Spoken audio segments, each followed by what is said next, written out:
একবার একটি দুঃখী মানুষ একটি গুরুজির কাছে এসে বলে, গুরুজি, আমি আমার জীবন নিয়ে অনেক বেশি দুঃখে আছি। আমি আমার স্ত্রী, সন্তান এবং আমার পরিবারকে খুশিতে রাখতে পারি না। আমি আমার নিজের জন্য কোনো কিছু করতে পারছি না। কখনো কখনো তো আমার নিজের জীবন শেষ করে দিতে ইচ্ছে করে। আপনি অনেক জ্ঞানী একটি মানুষ, দয়া করে আপনি আমাকে এমন কোনো উপায় বলে দিতে পারবেন যার ফলে আমি খারাপ পরিস্থিতি থেকে বাইরে বেরিয়ে আসতে পারবো। আমার অনেক খারাপ সময় চলছে। এখন তো আমার পরিবারের জন্য খাবার জোগাড় করাটাও আমার জন্য অনেক কঠিন হয়ে গেছে। এখন আপনি বলুন, আমি এখন কিভাবে বেঁচে থাকব, কিভাবে আমি আমার পরিবারকে খুশিতে রাখব? দয়া করে আপনি আমাকে সহজ কোনো একটি উপায় বলুন যাতে আমি সেটা বুঝতে পারি, কারণ আমি খুব বেশি পড়াশোনা জানি না। যদি আপনি আমাকে কোনো কঠিন কথা বলেন তাহলে হয়তো সেই কথাগুলো আমি বুঝতে পারবো না। এটা শোনার পরেই গুরুজি একটু হেসে বলেই, তুমি একটা কাজ করতে পারবে।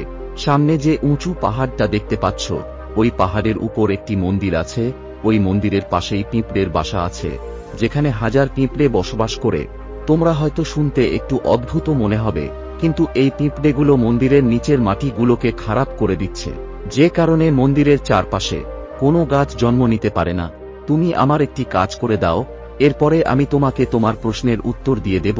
তুমি আগামী 7 দিন পর্যন্ত রোজই পাহাড়ের উপরে যাবে আর ওই পিঁপড়ে ঘরগুলোকে ভেঙে ফেলবে। কিন্তু মনে রাখবে, ওই ঘরগুলো ভেঙে ফেলার সময় কোনো পিঁপড়ে যেন মারা না যায়।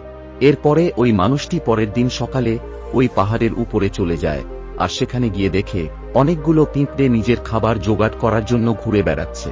আর ওই পিঁপড়েগুলোকে দেখে মানুষটির মন দুর্বল হয়ে যায়। সেভাবে এই পিঁপড়েগুলো কত পরিশ্রম করে নিজের খাবার জোগাড় করে নিয়ে যাচ্ছে।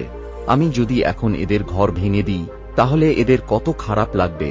কিন্তু তারপরও ওই মানুষটি গুরুজির কথা মনে করে পিঁপড়ের ঘর ভেঙে দেওয়া শুরু করে।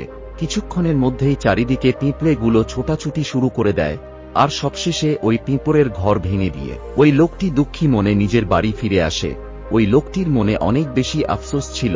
ওই লোকটি মনে মনে ভাবছিল, এখন তো ওই পিঁপড়ের ঘরগুলো ভেঙে গেছে, এখন সেখানে গিয়ে আর কি লাভ হবে। কিন্তু তারপরেও গুরুজির আদেশ অনুযায়ী পরের দিন ওই লোকটি পুনরায় পাহাড়ের উপরে যায়, আর সেখানে এটা দেখে অবাক হয়ে যায় যে ওই পিঁপড়েগুলো পুনরায় নিজের ঘর সেই জায়গাতেই তৈরি করে নিয়েছে।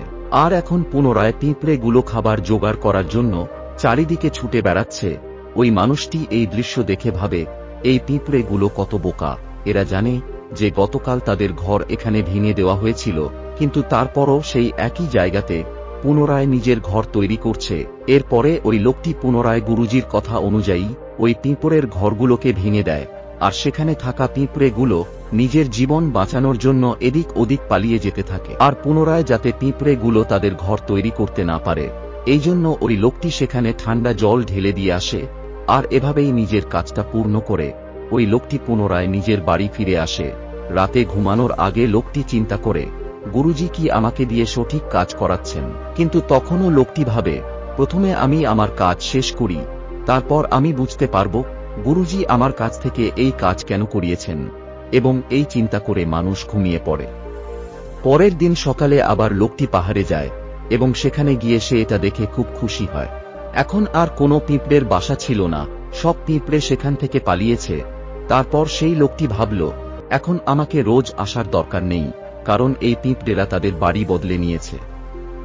গুরুজি আমাকে 7 দিনের পরে আসতে বলেছিলেন, আজ তো কেবলমাত্র 3 দিন হয়েছে, আগামী 4 দিন আমি এখানে এসে কি করব? আর এটা ভেবে ওই লোকটি সিদ্ধান্ত নেয়, আজই সে ওই গুরুজির কাছে যাবে আর গুরুজিকে এই সমস্ত ঘটনা খুলে বলবে। আর এটা ভেবেই যখন ওই লোকটি পাহাড় থেকে নেমে আসা শুরু করে, তখন লোকটি আরেকটি নতুন পিঁপড়ের ঘর দেখতে পায়। এরপরে ওই লোকটি ভাবে, হয়তো গুরুজি এটা জানত যে ওই পিঁপড়েগুলো নিজের ঘরের জায়গাটা পরিবর্তন করে নেবে, আর এই কারণেই হয়তো উনি আমাকে 7 দিন পরে আসার জন্য বলেছিলেন। আর এটা ভেবেই ওই লোকটি পিঁপড়ের নতুন ঘর ভাঙার জন্য চলে যায়, আর সেখানে গিয়ে দেখে পিঁপড়েগুলো সবাই নিজের কাজে ব্যস্ত হয়ে আছে। পিঁপড়েগুলো নিজের জন্য খাবার জোগাড় করছে আর নিজের ঘরে নিয়ে এসে খাবারগুলো জমা করছে। যে পুরনো ঘরটা ভেঙে গিয়েছিল সেখানে অনেক খাবার ছিল, পিঁপড়েগুলো সেই খাবারগুলো নিয়ে নতুন ঘরে নিয়ে আসছিল। এই দৃশ্য দেখে ওই মানুষটির মন দুর্বল হয়ে যায়, কারণ সে নিজেও অনেক বেশি দুর্বল।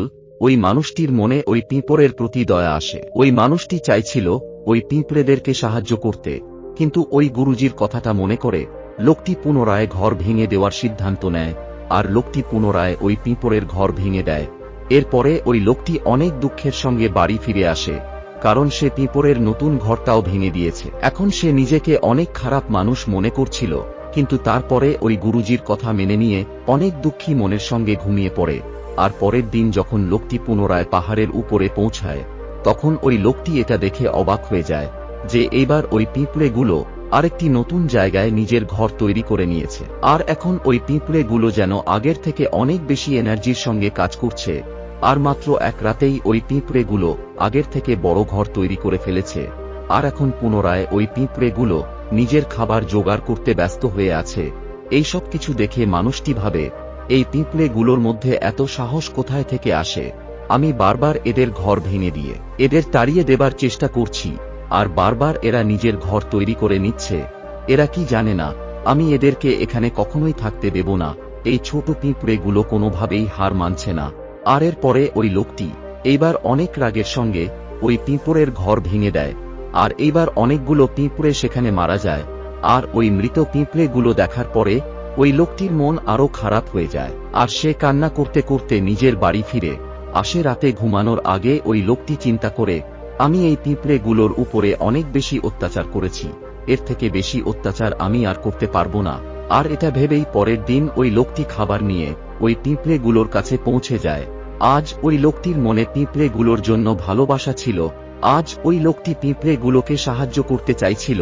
আর যখন ওই লোকটি সেখানে পৌঁছায়, তখন ওই লোকটি দেখতে পায় ওই পিঁপড়েগুলো পুনরায় নিজের নতুন ঘর তৈরি করার চেষ্টা করছে। এরপর ওই লোকটি যে খাবার নিয়ে গেছিল সেই খাবারগুলো পিঁপড়েগুলোকে দেয়। আর আগামী 7 দিন পর্যন্ত ওই লোকটি এইসব কিছু করতে থাকে। লোকটি রোজ সকালে পাহাড়ে যেত, ওই পিঁপড়েগুলোকে নিজের হাতে খাবার খাওয়াতো, আর সেখান থেকে ফিরে আসত। আর 7 দিন পরে ওই লোকটি গুরুজির কাছে গিয়ে হাত জোর করে বলে, গুরুজি, আপনি আমাকে ক্ষমা করে দেবেন। আমি ওই পিঁপড়ের ঘরগুলো ভেঙে ফেলার অনেক চেষ্টা করেছি। আমি কয়েকবার তাদের ঘর ভেঙে দিয়েছি, কিন্তু তারপরে আমি আর ওই পিঁপড়েদের ঘর ভাঙার সাহস করতে পারিনি। আমি জানি আমি আপনার বলা কাজ সম্পূর্ণ করতে পারিনি, আর তাই এখন হয়তো আপনি আমাকে আমার সমস্যার সমাধানও বলবেন না, যেটা আমাকে আমার খারাপ পরিস্থিতি থেকে বাইরে নিয়ে আসবে। কিন্তু তারপরও আমার কোনো দুঃখ নেই। আমার মনে হয় আমি যেটা করেছি সেটা একদম ঠিক করেছি, আর এই কারণেই আমি এখান থেকে চলে যাচ্ছি। দয়া করে আপনি আমাকে চলে যাবার অনুমতি দিন। এটা শুনে ওই গুরুজি হেসে বলে, তুমি কোথায় যাচ্ছ? তুমি একটু জল পান করো, তারপরে তুমি চলে যাবে। এরপরে ওই গুরুজি লোকটির জন্য জল নিয়ে আসে। আর এরপরে গুরুজি ওই লোকটিকে জিজ্ঞেস করে, তুমি আমাকে এটা বলো, তুমি কেন ওই পিঁপড়ের ঘরগুলোকে ভেঙে ফেলতে পারোনি? ওই পিঁপড়েগুলো তো খুবই ছোট, আর তুমি এত বড় একটি মানুষ, তারপরেও তুমি কেন ওই পিঁপড়ের ঘরগুলোকে ভাঙতে পারোনি? কোথায় গেছে তোমার শক্তি? এরপরে ওই লোকটি বলে, গুরুজি, আমি ওই পিঁপড়ের ঘর ভেঙে দিয়েছিলাম। বারবার আমি তাদের ঘর ভেঙে দিয়েছিলাম। আরেকবার আমি অনেক বেশি রেগে গিয়ে কয়েকটা পিঁপড়েকে মেরেও ফেলেছিলাম। কিন্তু যেদিন অনেকগুলো পিঁপড়ে মারা গেছিল, সেদিন আমি বুঝতে পেরেছিলাম আমি কেন তাদের ক্ষতি করছি, কেন আমি তাদেরকে এত কষ্ট দিচ্ছি। আর তারপরের দিন থেকে আমি ওই পিঁপড়েগুলোকে সাহায্য করা শুরু করে দিই। এটা শুনে গুরুজি বলে, এটাই তো শেখার কথা। একটি ছোট পিঁপড়ে আমাদের জীবনের অনেক বড় শিক্ষা দেয়। আমি তোমাকে ওই পিঁপড়ের ঘরগুলো ভেঙে ফেলার জন্য পাঠাইনি, আমি তোমাকে পাঠিয়েছিলাম যাতে তুমি ওই পিঁপড়েগুলোর কাছে থেকে কিছু শিখতে পারো। তুমি এখানে কি শিখতে পেরেছো? এরপরে ওই লোকটি সমগ্র ঘটনা ওই গুরুজিকে বলে।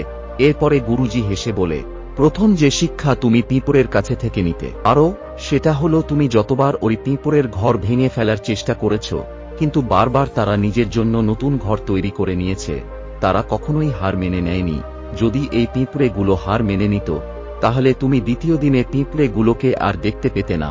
জীবনের অর্থই হলো কর্ম করে যাওয়া, কিন্তু আমরা মানুষ 1-2 বার হেরে গেলেই আমরা হার মেনে নিই, আমরা হতাশ হয়ে যাই, আর এরপরে আমরা চেষ্টা করাই ছেড়ে দেই। এছাড়া তারা কিছু মানুষ তো নিজের জীবন শেষ করে দেবারও চিন্তা করে। কিন্তু অন্য প্রাণীদের মধ্যে তুমি একটি জিনিস দেখে থাকবে যে তারা কখনোই নিজের জীবন নিজে শেষ করতে পারে না। তুমি এটা কখনোই শুনতে পাবে না যে কোন একটি প্রাণী আত্মহত্যা করেছে। ওই প্রাণীটা যত কষ্টের মধ্যেই থাকুক না কেন, যত দুঃখের মধ্যেই থাকুক না কেন, তারা সব সময় নিজের জীবনের জন্য সংঘর্ষ করে। অন্যদিকে একটি মানুষ 2-1 বার হতাশ হয়ে যাবার পরেই নিজের জীবন শেষ করে ফেলার সিদ্ধান্ত নেয়। জীবনের নামই হলো কর্ম, মৃত্যু তো হলো বিশ্রামের নাম। তাই মৃত্যুর আগে পর্যন্ত কখনোই কর্ম করা বন্ধ করা যাবে না, কারণ মৃত্যুর পরে তো তুমি বিশ্রামে চলে যাবে। তাহলে মৃত্যুর আগে কর্ম করাটা কেন ছেড়ে দিচ্ছ? কেন হতাশ হয়ে যাচ্ছ? যদি তোমার একটি ঘর ভেঙে গেছে, তাহলে আরেকটি ঘর তৈরি করার চেষ্টা করো, বারবার চেষ্টা করো। মনে রেখো, যে চেষ্টা করে সে কখনোই হেরে যায় না। আর এটা তুমি ওই পিঁপড়ে গুলোকে দেখে নিশ্চয়ই শিখতে পেরেছ। পিঁপড়ে গুলো হয়তো আকারে খুবই ছোট, কিন্তু ওই পিঁপড়ের মন তোমার মনের থেকে অনেক বেশি বড়, যে এতবার নিজের ঘর ভেঙে যাবার পরেও ওই পিঁপড়ে হার মেনে নেয়নি। দ্বিতীয় শিক্ষা হলো, যখনই আমাদের জীবনে কোনো খারাপ সময় আসে, তখন আমাদের মনে হয় যে এই সময়টা হয়তো কখনোই যাবে না, এই সময়টা হয়তো আমাদের জীবন শেষ করে দেবে। আর এই চিন্তাটাই আমাদের মনে দুঃখ দেয়, আর এই কারণেই আমরা চেষ্টা করাও ছেড়ে দিই। কিন্তু তুমি নিজেই একবার চিন্তা করে দেখো, বারবার এই প্রকৃতি আমাদেরকে আঘাত করবে, কিন্তু কতদিন করবে? যদি আমরা বারবার পুনরায় উঠে দাঁড়ায় আর পুনরায় চেষ্টা করতে থাকি, তাহলে এই প্রকৃতি একদিন আমাদের উপরে দয়া করবে, আর এই প্রকৃতি তখন আমাদের সেই সব কিছু দেয়া শুরু করবে। আর এটা তুমি নিজেই দেখেছ। তুমি ওই পিঁপড়ে গুলোকে ধ্বংস করার জন্য গিয়েছিলে, কিন্তু পরবর্তীতে তুমি নিজেই ওই পিঁপড়ে গুলোকে খাবার দিয়েছ। তুমি ওই পিঁপড়ে গুলোর উপরে দয়া করেছ। এমনটা কেন হয়েছে? এর কারণ হলো, তুমি দেখেছ ওই পিঁপড়ে গুলো হার মানতে রাজি নয়। একইভাবে যদি তুমিও তোমার জীবনে হার মেনে না নাও, তাহলে এই প্রকৃতি তোমাকে সেই সব কিছু দেবে যাই কিছু তুমি তোমার জীবনে পেতে চাও। আর এই দুটো শিক্ষাই তোমাকে মনে রাখতে হবে। প্রথমত, তোমাকে প্রতিনিয়ত কর্ম করে যেতে হবে, আর দ্বিতীয়ত, প্রকৃতি আজ নয়তো কাল তোমাকে তোমার এই কর্মের প্রতিদান অবশ্যই দেবে। তো বন্ধুরা, আশা করি আজকের এই ভিডিওটি আপনাদের ভালো লেগেছে, তাই ভিডিওটিকে লাইক ও শেয়ার করতে ভুলবেন না। Thanks for watching.